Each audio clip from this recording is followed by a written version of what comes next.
트로이 전쟁 때 그리스군 총사령관이었던 아가멤논이 10년 만에 개선하던 날 아내 클리타임네스트라와 그녀의 정부 아이기스토스에게 살해된 뒤 아가멤논의 아들 오레스테스는 포키스로 피하고 엘렉트라는 집에 남아 온갖 수모를 당합니다. 아이기스토스는 엘렉트라를 농부와 결혼시키는데 이는 그녀가 자식을 낳더라도 왕권을 넘보지 못하게 하려는 계략이었습니다. 몰락했지만 고귀한 가문에서 태어나 고상한 성품의 소유자인 농부는 자신과의 결혼이 그녀와 어울리지 않는다고 여기고 엘렉트라의 몸에 손을 대는 것을 피합니다. 하지만 나는 한 번도 넘보지 않았소. 여전히 그녀는 수처녀여. 가련한 오레스테스가 언젠가 아르고스에 돌아와 자기 누이의 불행한 결혼을 보고는 괴로워할 것을 생각하면 나는 자꾸만 한숨이 나와요. 하지만 내가 젊은 여인을 집에 데려다 놓고는 건드리지 않는다고 해서 나를 바보라고 말하는 자는 알아두시오. 그는 잘못된 잣대로 도덕을 재고 있으며 그 자신도 잘못된 사람이란 것을.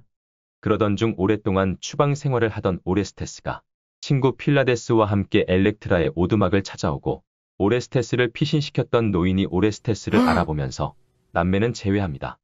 내 여주인이신 엘렉트라 아가씨, 신들께 감사하세요. 자, 보시오. 나는 기도하고 있어요. 또 무슨 말을 하려고요, 할아범? 자, 이제 아가씨에게 가장 소중한 이 사람을 보세요. 아까부터 걱정스러웠어요. 그대가 혹시 제정신이 아닌가 싶어? 지금 아가씨의 오라비를 보고 있는데 내가 제정신이 아니라니요? 뭐라 했소, 할아범? 어떻게 그런 뜻밖의 말을? 보세요. 바로 이분이 아가멤논의 아들 오레스테스라고요. 그의 눈썹에 나 있는 흉터를 보세요.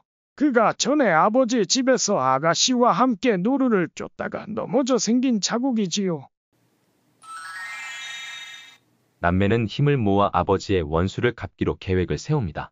할아범, 그대는 때맞춰 잘 왔어요. 어디 말해보시오. 어떻게 해야 내가 아버지의 살해자를, 그리고 그자와 간통한 어머니를 응징할 수 있겠어? 이리로 오는 길에 아이기스토스를 보았어요.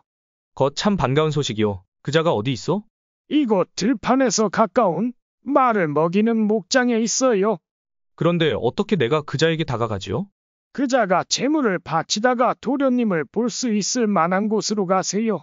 그자는 그곳에서 도련님을 보고 식사에 초대할 거예요. 고약한 손님을 초대하는 셈이 되겠군. 그것이 신들의 뜻이라면. 그 다음 일은 상황에 따라 도련님이 알아서 하셔야죠. 좋은 말을 해주었어. 그런데 나를 낳은 여인은 어디 있지요? 아르고스에 있어요. 그녀는 잔치에 나중에 참석할 거예요. 어떻게 해야 내가 그녀와 그자를 한꺼번에 죽일 수 있을까? 어머니를 죽이는 일은 내가 맡겠어. 할아범, 가서 클리타임네스트라에게 알려줘요. 내가 아들을 낳고 자리에 누워있다고. 일단 여기 오기만 하면 그녀는 분명 죽게 돼요. 나는 모든 친구들에게 알리오. 오레스테스가 이겼다고. 도련님께서 오고 계세요. 고르고의 머리가 아니라 그대가 미워하시는 아이기스토스를 그대에게 보여주려고요. 방금 죽은 자는 남의 피를 보았으니 제 피로 쓰라린 대가를 치른 것이지요. 오레스테스와 필라데스는 아이기스토스의 시신을 갖고 돌아옵니다. 이어서 이 사실을 모르는 클리타임네스트라가 등장합니다. 그리하여 모녀 사이에 언쟁이 벌어집니다. 어머니는 나를 포로처럼 집에서 내쫓지 않았나요? 내 집이 약탈될 때 나도 약탈되었지요. 그리고 그 전에 아버지를 빼앗기고 고아가 되었지요. 그건 내 아비가 가족들에게 음모를 꾸민 탓이지. 틴다레우스께서는 나를 내 아비에게 아내로 주셨지만 나나 내가 낳은 자식들을 죽이라고 주셨던 것은 아니지.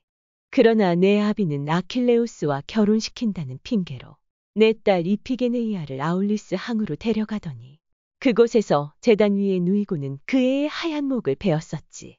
내 아비는 나를 심히 모욕했지만 그럼에도 나는 그 때문에 원한을 품고 남편을 죽이지는 않았을 것이다.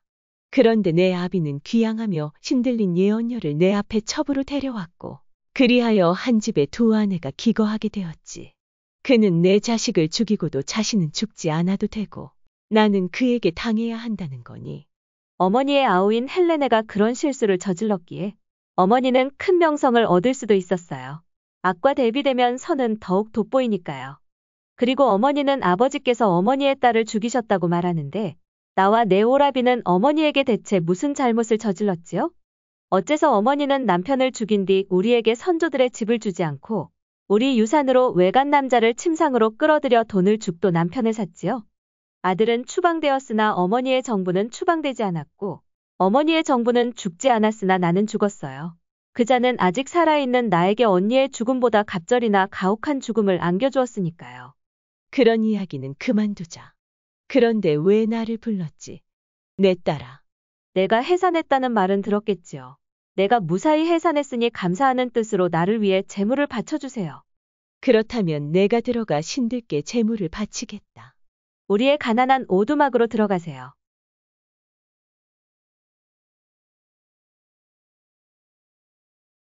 어머니는 얻어맞아 그자 옆에 쓰러지게 될 것이며 하데스의 집에 가서도 이승에서 동침하던 그자의 아내가 될 거예요. 내가 이런 호의를 베푸니 어머니도 아버지에 대한 보상을 내게 주세요. 얘들아, 제발 이 어미를 죽이지 말아다오. 어머니가 오레스테스의 손에 살해되고 클리타임네스트라의 형제들인 카스토르와 폴리데오케스가 나타나 남매에 대한 신들의 결정을 전달합니다. 엘렉트라는 필라데스와 결혼하고 오레스테스는 도시에서 추방되며 아테나로의 여정을 인도받고 이야기는 막을 내립니다. 이제 다시는 누나를 못 보게 되겠지요. 나도 다시는 내 눈을 들여다보지 못하게 되겠지. 나는 떠나간다. 눈시울을 적시며. 필라데스, 잘 가게. 그리고 엘렉트라를 아내로 맞아주게. 안녕히들 가세요. 안녕할 수 있고 어떤 불운도 당하지 않는 사람이야말로 진정으로 복받은 사람이에요.